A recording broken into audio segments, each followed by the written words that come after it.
Benjamin Bunny's Garden Adventure. The original tale of Benjamin Bunny, modernized. One morning, a small brown rabbit named Benjamin sat on a grassy hill. His ears twitched as he listened to the steady clop, clop of hooves. A carriage rolled down the dirt road, driven by none other than Mr. McGregor, with Mrs. McGregor sitting beside him, dressed in her fanciest hat. As soon as they passed, Benjamin grinned and hopped down the road, making his way toward his family's burrow near Mr. McGregor's garden. The burrow was nestled in the roots of an old oak tree. Inside, Benjamin's aunt, Mrs. Rabbit, lived with her 4 children, Flopsy, Mopsy, Cottontail, and Peter. Since she was a widow, she made a living knitting cozy mittens and scarves out of rabbit wool and selling herbs and lavender. Benjamin wasn't all that eager to visit his aunt. He had something else in mind. As he snuck behind the tree, he nearly tripped over Peter, who was sitting alone, looking rather miserable and wrapped up in a red cotton handkerchief. "Peter," Benjamin whispered, "what happened to your clothes?" Peter sighed. "They're on the scarecrow in Mr. McGregor's garden. I got caught sneaking in and had to run for my life." Benjamin's ears perked up. "Well, you're in luck. Mr. and Mrs. McGregor just left, and I don't think they'll be back anytime soon." Peter grinned. "Maybe it'll rain again and they'll have to stay out even longer." Just then, Mrs. Rabbit's voice rang out from inside the burrow. "Cottontail, be a dear and fetch some more chamomile." Peter and Benjamin ducked out of sight. The mischievous little bunnies waited until they wouldn't be spotted, then hopped out to play. Shortly after, they found themselves on Mr. McGregor's garden wall. From there, they could see Peter's coat and shoes on the scarecrow, along with an old floppy hat of Mr. McGregor's. Benjamin pointed. "You know, squeezing under the gate ruins your clothes. The best way to get in is by climbing down the pear tree." They almost made it over safely, but Peter slipped on a branch and tumbled straight into a bed of freshly planted lettuce.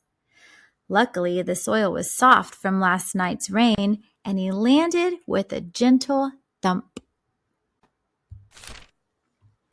As they walked, Benjamin noticed the 2 of them were leaving a trail of tiny footprints in the dirt. He thought this was hilarious. But Peter started to worry. He didn't have a good experience last time he was in this garden, and he didn't tell his mother he was going out to play. Once they got to his clothes, Peter quickly changed.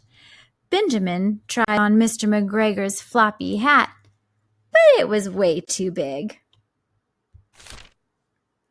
"Let's take some onions for Auntie," Benjamin suggested, stuffing a few into the handkerchief. Peter didn't look thrilled about the idea, especially since every little sound made him jump. He was happy to have his clothes back. Now he was ready to leave. Meanwhile, Benjamin plucked a lettuce leaf and munched happily. "I come here all the time with my dad," he said between bites. "He loves fresh lettuce for Sunday dinner." Peter didn't eat anything. He was so focused on getting home. So focused he didn't notice a raised board on the path, tripped, and accidentally dropped half the onions. "Let me help you," Benjamin said, noticing Peter was a little shaken.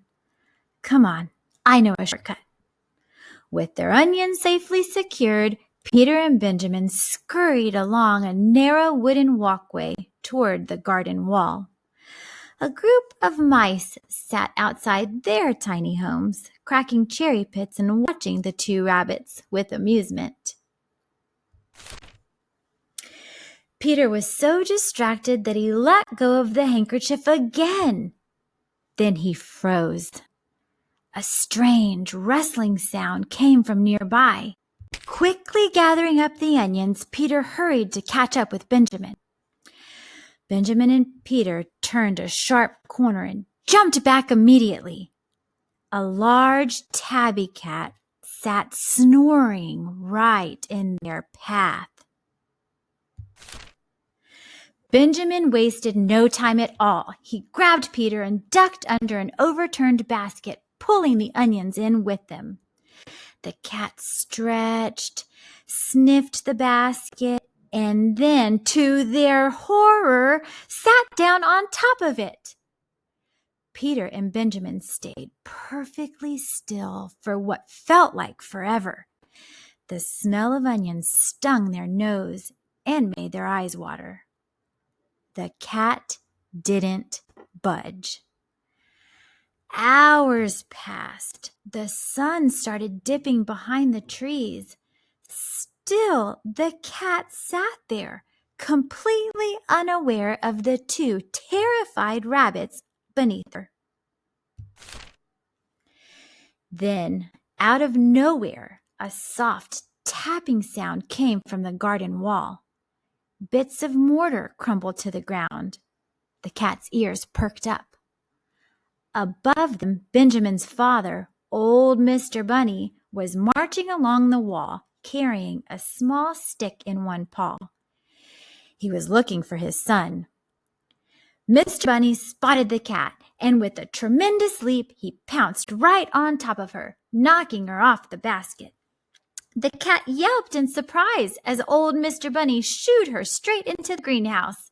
With a final push, he slammed the door and locked her inside.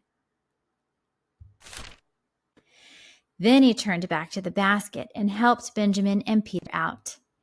"You two should know better than to sneak into Mr. McGregor's garden," he said with a sigh. Then he picked up the handkerchief full of onions and led them straight home. When Mr. McGregor returned home a little while later, he scratched his head in confusion. Someone had clearly been in his garden, but the footprints were so small it was almost comical.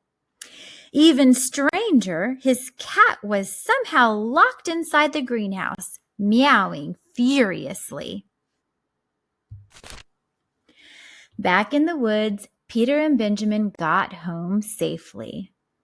Peter's mother was too relieved to be angry. "At least you got your coat and shoes back," she said, hugging him.